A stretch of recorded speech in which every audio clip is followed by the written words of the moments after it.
നമസ്കാരം. കേരള രാഷ്ട്രീയ ചരിത്രത്തിൽ സമീപകാലത്തൊന്നും കണ്ടിട്ടില്ലാത്ത വിധം അതീവ നിർണായകവും നാടകീയവുമായിട്ടുള്ള നീക്കങ്ങൾക്കാണ് തലസ്ഥാന നഗരിയും കൊച്ചിയും ഒരേ സമയം സാക്ഷ്യം വഹിച്ചുകൊണ്ടിരിക്കുന്നത്. CMRL എക്സാലോജിക് സാമ്പത്തിക ഇടപാടുമായി ബന്ധപ്പെട്ട കേസിൽ മുൻ മുഖ്യമന്ത്രി പിണറായി വിജയനും അദ്ദേഹത്തിൻ്റെ കുടുംബത്തിനുമെതിരെ കേന്ദ്ര അന്വേഷണ ഏജൻസിയായിട്ടുള്ള എൻഫോഴ്സ്മെന്റ് ഡയറക്ടറേറ്റ് നീക്കങ്ങൾ നടത്തുമ്പോൾ സംസ്ഥാനത്തെ പ്രതിപക്ഷത്തെയും അതോടൊപ്പം തന്നെ രാഷ്ട്രീയ കേന്ദ്രങ്ങളെയും ഒരുപോലെ പ്രതിരോധത്തിലാക്കിയിരിക്കുകയാണ് ഈ നടപടികൾ. ഇത്രയും കാലം പാർട്ടി കെട്ടിപ്പൊക്കിയ പ്രതിരോധ കോട്ടകളെല്ലാം ഓരോന്നായിട്ട് തകരുന്ന കാഴ്ചയാണ് ദൃശ്യമാകുന്നത്. ഏറ്റവും ഒടുവിലായിട്ട് പുറത്തു വരുന്ന വിവരങ്ങൾ കേരളക്കരയെ അക്ഷരാർത്ഥത്തിൽ ഇപ്പോൾ ഞെട്ടിക്കുന്നതാണ്. മുൻ മുഖ്യമന്ത്രിയുടെ കണ്ണൂരിലെ വസതിയിൽ ED പരിശോധനയ്ക്കെത്തിയ സമയത്ത് ഉദ്യോഗസ്ഥരുടെ വാഹനം തല്ലിപ്പൊളിക്കുകയും ഡ്രൈവറെ ഭീഷണിപ്പെടുത്തുകയും ചെയ്ത സംഭവത്തിൽ പോലീസ് ഇതിനോടകം തന്നെ 26 പേരുടെ അറസ്റ്റ് രേഖപ്പെടുത്തി കഴിഞ്ഞു. ഒരു കാലത്ത് രാഷ്ട്രീയ ശത്രുക്കൾ പോലും ഭയത്തോടെ മാത്രം നോക്കിക്കണ്ടിരുന്ന പാർട്ടി വസതിക്ക് മുന്നിൽ വെച്ച് അക്രമത്തിന് നേതൃത്വം നൽകിയ 5 പ്രധാന പ്രതികളെ പരസ്യമായി നിരത്തി നിർത്തി പോലീസ് ചോദ്യം ചെയ്യുന്ന അസാധാരണമായ കാഴ്ചയാണ് കഴിഞ്ഞ ദിവസം കണ്ടത്. നിയമവാഴ്ചയുടെ ഈ കർശനമായ നീക്കം CPM കേന്ദ്രങ്ങളെപ്പോലും അമ്പരപ്പിച്ചിരിക്കുകയാണ്. കേരള ഹൈക്കോടതിയിലെ 2 ജഡ്ജിമാർ ഒപ്പിട്ട കടുത്ത ഉത്തരവ് പുറത്തു വന്നതോടെയാണ് കേന്ദ്ര ഏജൻസികൾക്ക് കാര്യങ്ങൾ കൂടുതൽ സുഗമമായി മാറിയത്. ഏത് റൂട്ടിൽ വേണമെങ്കിലും എത്ര ശക്തമായിട്ട് വേണമെങ്കിലും അന്വേഷണം നടത്താനുള്ള പൂർണ്ണ സ്വാതന്ത്ര്യമാണ് കോടതി EDക്ക് നൽകിയിരിക്കുന്നത്.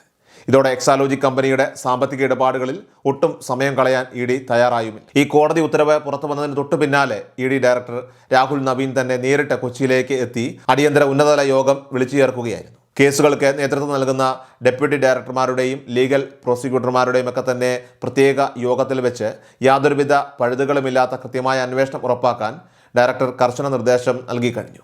സംസ്ഥാനത്തെ വിവിധ ജില്ലകളിലായിട്ട് ഇതിനോടകം തന്നെ 12ഓളം പ്രമുഖ കേന്ദ്രങ്ങളിൽ ED നടത്തിയ വിശദമായ പരിശോധനകളിൽ നിന്ന് കേസിൻ്റെ ഗതി തന്നെ മാറ്റാൻ പോകുന്ന നിർണായകമായ ഡിജിറ്റൽ തെളിവുകളും ഡയറക്റ്റ് രേഖകളുമൊക്കെ തന്നെ അന്വേഷണ സംഘത്തിന് ലഭിച്ചതായിട്ടാണ് സൂചന. അന്വേഷണത്തിൻ്റെ അടുത്ത ഘട്ടമായി ചില പ്രമുഖ വ്യക്തികളുടെയും കമ്പനികളുടെയും ബാങ്ക് അക്കൗണ്ടുകൾ മരവിപ്പിക്കാൻ ED അടിയന്തര നടപടി സ്വീകരിച്ചിട്ടുണ്ട്. രാഷ്ട്രീയമായി ഏറെ വിവാദവും തന്ത്രപ്രധാനവുമായ കേസായതിനാൽ തന്നെ കോടതിയിൽ നിന്ന് യാതൊരുവിധ തിരിച്ചടിയും ഉണ്ടാകാതിരിക്കാൻ അതീവ ജാഗ്രതയോടെയും കൃത്യമായ നിയമോപദേശത്തോടെയുമാണ് ED ഇപ്പോൾ മുന്നോട്ട് നീങ്ങുന്നത്. ഇതിൻ്റെ ഭാഗമായി മുൻ മുഖ്യമന്ത്രിയുടെ മകൾ വീണ വിജയൻ്റെ മരവിപ്പിച്ച HDFC ബാങ്ക് അക്കൗണ്ടുകളോട് ചേർന്നുള്ള രഹസ്യ ലോക്കറുകൾ വരും ദിവസങ്ങളിൽ തന്നെ തുറന്നു പരിശോധിക്കാനാണ് EDയുടെ നീക്കം. ഈ ലോക്കറുകളിൽ നിന്ന് വിദേശ നിക്ഷേപവുമായി ബന്ധപ്പെട്ട കൂടുതൽ സാമ്പത്തിക രേഖകൾ പുറത്തു വരുമെന്നാണ് അന്വേഷണ സംഘം പ്രത്യാശിക്കുന്നത്. കേവലം കേരളത്തിൽ മാത്രം ഒതുങ്ങി നിൽക്കുന്നതല്ല ഈ അന്വേഷണം എന്നാണ് ED ഇപ്പോൾ നൽകുന്ന സൂചന. വീണ വിജയൻ മുൻപ് അബുദാബിയിൽ നടത്തിയിരുന്ന ബാങ്ക് അക്കൗണ്ടുകളെക്കുറിച്ചും അവിടുത്തെ ബിസിനസ് ആസ്തികളെക്കുറിച്ചുമൊക്കെ തന്നെ വളരെ വിശദമായിട്ടുള്ള രീതിയിലാണ് ED ഇപ്പോൾ അന്വേഷണം അന്താരാഷ്ട്ര തലത്തിലേക്ക് വ്യാപിപ്പിച്ചിരിക്കുന്നത്. വിദേശ നാണയ വിനിമയ ചട്ടങ്ങളുടെയൊക്കെ തന്നെ ലംഘനം നടന്നിട്ടുണ്ടോ എന്ന കാര്യവും ഇതിലൂടെ പരിശോധിക്കുന്നുണ്ട്. ഈ സാഹചര്യത്തിലാണ് രാഷ്ട്രീയ സമ്മർദ്ദം മൂലം വീണ വിജയൻ എന്ന പേര് കമ്പനി രേഖകളിൽ നിന്നും വീണ ടി എന്ന തിരുത്തി ഉപയോഗിക്കാനായിട്ട് പാർട്ടി നേതാക്കൾ നിർബന്ധരായത് എന്ന തരത്തിലുള്ള രാഷ്ട്രീയ ആരോപണങ്ങളും പ്രതിപക്ഷം വീണ്ടും ശക്തമാക്കുന്നുണ്ട്.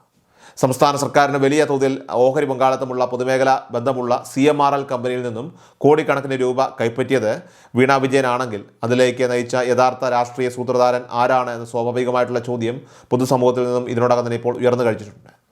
കേന്ദ്ര സർക്കാരിൻ്റെ രാഷ്ട്രീയ പ്രതികാര നടപടിയാണ് ഇത് എന്ന് മാത്രം പറഞ്ഞുകൊണ്ട് അണികളെ തെരുവിലിറക്കി പ്രതിരോധം തീർക്കാൻ നോക്കുന്നതിൽ ഇനി കാര്യമില്ലെന്ന ബോധ്യം പാർട്ടിക്കുള്ളിലെ ഒരു വിഭാഗം നേതാക്കൾക്ക് തന്നെ ഇപ്പോൾ ഉണ്ടായിട്ടുണ്ട്.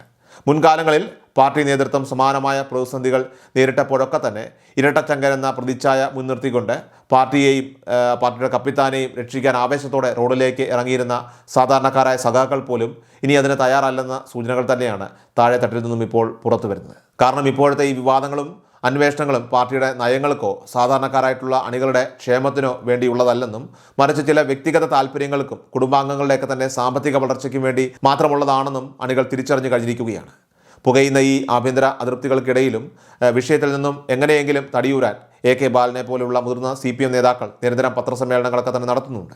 ഈ കേസ് കോൺഗ്രസ് നേതാവ് രമേശ് ചെന്നിത്തലയെ കൂടി ലക്ഷ്യം വെച്ചുകൊണ്ടുള്ളതാണെന്ന് വരുത്തി തീർത്ത് അണികൾക്കിടയിൽ ആശയക്കുഴപ്പം ഉണ്ടാക്കാൻ അവർ പരമാവധി ശ്രമിക്കുന്നുണ്ടെങ്കിലും അതൊന്നും പൊതുസമൂഹത്തിൽ ഇനി വില പോകില്ലെന്നാണ് രാഷ്ട്രീയ നിരീക്ഷകരും വ്യക്തമാക്കുന്നത്. രാഷ്ട്രീയ അടവ് നയങ്ങൾ കൊണ്ട് നിയമപരമായിട്ടുള്ള ഈ അന്വേഷണത്തെ മൂടിവെക്കാൻ സാധിക്കില്ലെന്ന് CPM നേതൃത്വത്തിന് വ്യക്തമായിട്ട് അറിയാം. നിലവിലെ സാഹചര്യങ്ങൾ വിലയിരുത്തുമ്പോൾ ഏതായാലും വരും ദിവസങ്ങളിൽ കേരള രാഷ്ട്രീയം കൂടുതൽ കലുഷിതമാകാനാണ് സാധ്യത. മുൻ മുഖ്യമന്ത്രിയുടെ മകൾ അടക്കമുള്ള കേസിലെ പ്രധാന പ്രതികളെല്ലാം ഉടൻ തന്നെ നേരിട്ട് ചോദ്യം ചെയ്യലിന് ഹാജരാകാൻ ആവശ്യപ്പെട്ടുകൊണ്ട് ED ഔദ്യോഗികമായിട്ട് സമൻസ് അയക്കുമെന്നാണ് ഇപ്പോൾ വിശ്വസനീയമായിട്ടുള്ള കേന്ദ്രങ്ങളിൽ നിന്നും ലഭിക്കുന്ന റിപ്പോർട്ടുകൾ. ശക്തമായ തെളിവുകളുടെ അടിസ്ഥാനത്തിൽ അറസ്റ്റ് ഉൾപ്പെടെയുള്ള കടുത്ത നിയമ നടപടികളിലേക്ക് ഇ ഡി കടന്നാൽ തീർച്ചയായിട്ടും അത് സംസ്ഥാന ഭരണകൂടത്തിൻ്റെ നിലനിൽപ്പിനെ തന്നെ ബാധിച്ചേക്കാം. അതുകൊണ്ട് തന്നെ വരും ദിവസങ്ങളിൽ കേരള രാഷ്ട്രീയത്തെ പിടിച്ചുലയ്ക്കാൻ പോകുന്ന എന്ത് തരത്തിലുള്ള നാടകീയമായ നീക്കങ്ങളാകും കേന്ദ്ര ഏജൻസികളുടെ ഭാഗത്തു നിന്നും അതോടൊപ്പം തന്നെ ഭരണപക്ഷത്തു നിന്നുമൊക്കെ തന്നെ ഉണ്ടാവുക എന്നത് വരും ദിവസങ്ങളിൽ കാത്തിരുന്ന് തന്നെ കാണേണ്ടതാണ്.